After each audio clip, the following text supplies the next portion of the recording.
Pemerintah Slovenia telah setuju mengakui negara Palestina merdeka. Keputusan ini menyusul langkah Spanyol, Norwegia, dan Republik Irlandia yang terlebih dahulu mengakui kemerdekaan Palestina.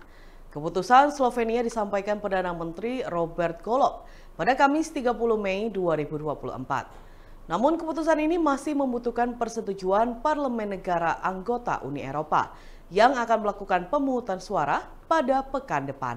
Ini bentuk upaya dari beberapa negara Eropa untuk mengkoordinasikan tekanan terhadap Israel untuk mengakhiri konflik di Gaza.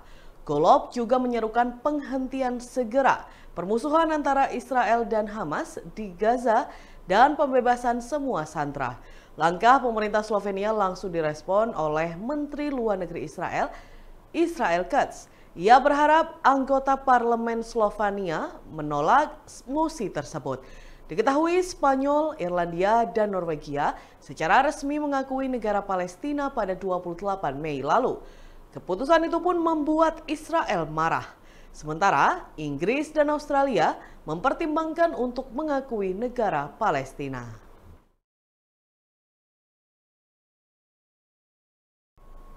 Wakil Ketua Umum Partai Gerindra, Budi Satriojiwandono, memastikan bahwa dirinya tidak akan maju di Pilkada Jakarta 2024. Budi mengaku menerima arahan dari Ketua Umum Partai Gerindra, Prabowo Subianto, untuk melanjutkan perjuangan sebagai anggota DPR. Dikutip dari Tribunnews.com, Budi kembali terpilih menjadi anggota DPR periode 2024 hingga 2029 lalu pada Pileg 2024. Keponakan Prabowo Subianto ini mendapat suara terbanyak di Dapil Kalimantan Timur. Budi mengatakan Partai Gerindra sudah mengantongi nama lain yang akan maju di Pilkada Jakarta. Sosok yang diusung juga sudah disepakati oleh Koalisi Indonesia Maju atau KIM.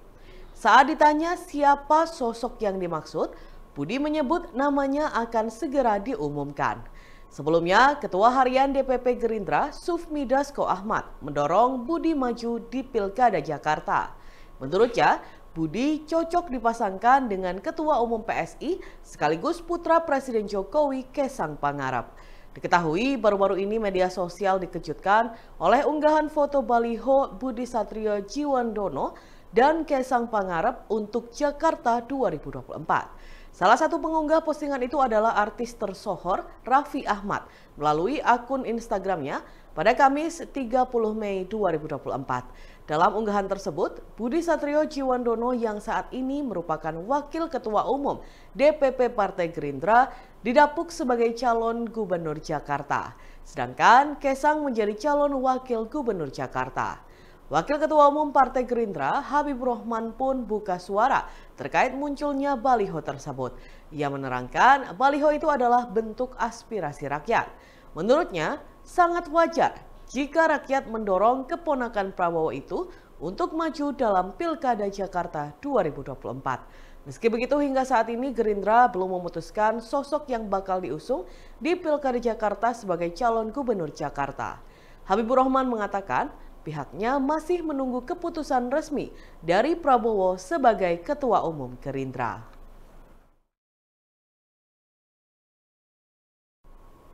Pengacara kondang Hotman Paris Hutapea ragu bila Peggy Setiawan adalah pelaku DPO kasus Vina Cirebon. Hotman Paris meminta penyidik Polda Jabar untuk tidak langsung mengandalkan keterangan dari saksi bernama Aep. Pasalnya, belakangan ini Aep muncul mengungkapkan bahwa dirinya menjadi saksi mata saat Peggy Setiawan berada di TKP pada 2016 lalu. Dikutip dari Tribunnews.com, dari kesaksian Aep, polisi kemudian mengungkap dan menangkap Peggy alias Peron sebagai tersangka kasus pembunuhan Vina. Hotman menuturkan bahwa saat persidangan kasus pembunuhan Vina dan Eki pada 2017, Aep dan temannya Dede mengaku tidak menyebutkan nama Peggy di antara beberapa pelaku di TKP. Namun sejak kasus viral pada 2024, Aep dan Dede justru membuat kesaksian menyebut melihat Peggy di TKP. Hal inilah yang menjadi perhatian khusus Hotman Paris, menduga Peggy bukan pelaku pembunuhan Vina. Kuasa hukum keluarga Vina ingin LPSK hingga kuasa hukum Peggy untuk segera buka suara dan kembali menyelidiki terkait kesaksian Aep dan Dede. Di sisi lain, keterangan Aep yang mengaku sebagai saksi kunci dalam kasus pembunuhan Vina Cirebon mulai diragukan. Salah satunya terkait warung di depan tempat kerja Aep yang disebut menjadi lokasi pertemuan para pelaku. Ferry Irianto, warga yang tinggal di belakang SMPN 11 Cirebon, meragukan kesaksian Aep.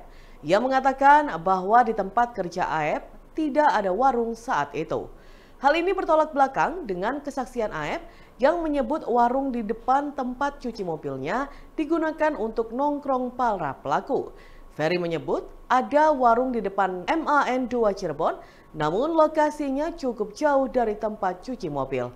Ia pun meragukan klaim Aep yang mengaku bisa melihat para pelaku termasuk Peggy di lokasi kejadian.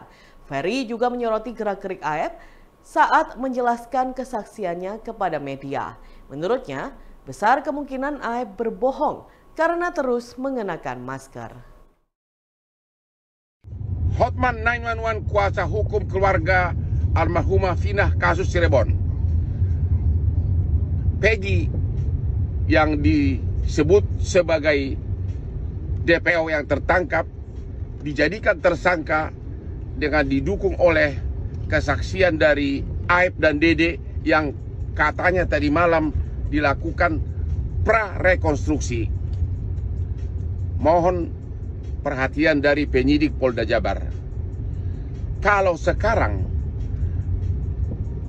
Peggy ditetapkan tersangka atas kesaksian dari Aep dan Dede, tapi ingat, di putusan 8 tahun lalu, putusan pengadilan, Aep dan Dede ini di dalam putusan pengadilan menyebutkan nama-nama yang dia lihat di TKP, tapi tidak termasuk Peggy. Jadi pada waktu persidangan 8 tahun lalu, Aep dan Dede ini menyebutkan nama-nama orang yang ada di TKP, tapi tidak termasuk Peggy. Sehingga kalau sekarang tahun 2004, kalau benar dua saksi ini mengatakan Peggy ada di TKP atau wajahnya dia kenalin, berarti dua kesaksiannya bertolak belakang. Hati-hati, hak ajasi manusia. Tolong kepada Lembaga Pelindungan Saksi agar segera berbicara dengan saksi Aep dan Dede ini. Juga kuasa hukum dari Aep dan Dede ini agar berbicara. Dan juga kuasa hukum dari Peggy terutama harus mulai bersuara. Es krim Le Pen di kayu tangan bisa menjadi pilihan baru untuk menikmati suasana heritage di Kota Malang, Jawa Timur. Lokasi es krim Le Pen berada di kawasan Kampung Kayu Tangan Heritage. Menurut pantauan reporter Tribun Jatim Network, pada Minggu 26 Mei 2024 siang, tampak sejumlah konsumen datang membeli es krim dan nongkrong di kursi yang menghadap kanal. Rata-rata pengunjung datang ke sana bersama teman ataupun keluarga. Salah satu pengunjung yakni Putri 16 tahun mengungkapkan ia datang ke es krim Le Pen yang menghadap kanal kayu tangan setelah melihat tempat kuliner baru itu di media sosial. Kedai es krim yang satu ini disebut es krim Le Pen karena berada di seberang kali atau sungai. Le Pen sendiri adalah kata dalam bahasa Jawa yang artinya sungai. Dari pantauan di sekitar kanal kayu tangan, tampak banyak warga yang berjualan di area rumahnya. Begitu juga dengan es krim Le Pen. Pemilik es krim Le Pen, Hafiz As'ad, mengatakan lokasi jualannya merupakan bagian dapur rumahnya. Pria yang akrab disapa Uce ini menjelaskan, ia membobol tembok dapur sebagai tempat jualan es krim. Di depan kedainya dipasang meja dan kursi duduk. Namun, rata-rata pengunjung membeli es krim untuk take away agar bisa dibawa berjalan-jalan di sekitar kayu tangan heritage. Uce mengungkapkan, ia membuka usahanya sebelum Ramadan lalu. Tak disangka, ternyata konsep kedainya disukai pengunjung. Apalagi di dinding sekitar kedai juga ada gambar Java Bank atau kantor Bank Indonesia kini. Sehingga memberi kesan yang seperti tidak berada di dalam kampung. Untuk menjaga kebersihan kedai, disediakan tempat sampah untuk membuang tisu ataupun gelas plastik. Es krim Le Pen juga menerima sistem pembayaran secara tunai ataupun kris. Harga yang paling murah es krimnya yakni Rp8.000, yaitu es cone satu rasa. Jika rasa dimix, dijual seharga Rp15.000. Dan Tribuners, berikut kita simak bersama wawancara dengan pemilik es krim Le Pen, Hafiz As'ad. Di sekitaran kayu tangan ini sudah banyak kopi, jadi saya mencari hal yang berbeda di sini. Muncullah ide es krim. Ya. Termasuk memanfaatkan ini ya? Iya. Oh gitu. Kelebihannya apa mungkin es krimnya dari sisi harga? Atau? Harganya relatif. Terus kalau masalah es, kita memakai bahan-bahan pilihan dan bahan-bahan yang ya standarnya es krim yang ada di Kota Malang.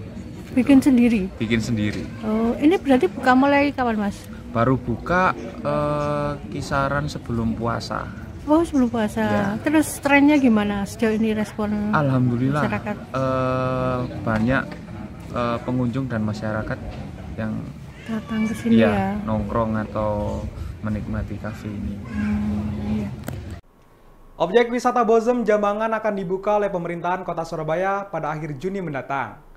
Wisata baru ini berada satu kompleks dengan kolam renang Jambangan. Tempat tersebut akan menyuguhkan berbagai wahana hingga kuliner khas Surabaya.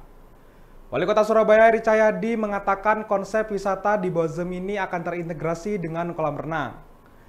Berada pada Jalan Jambangan Baru Selatan, Surabaya, Pemkot Surabaya akan menyiapkan sejumlah wahana mulai wisata air hingga outbound.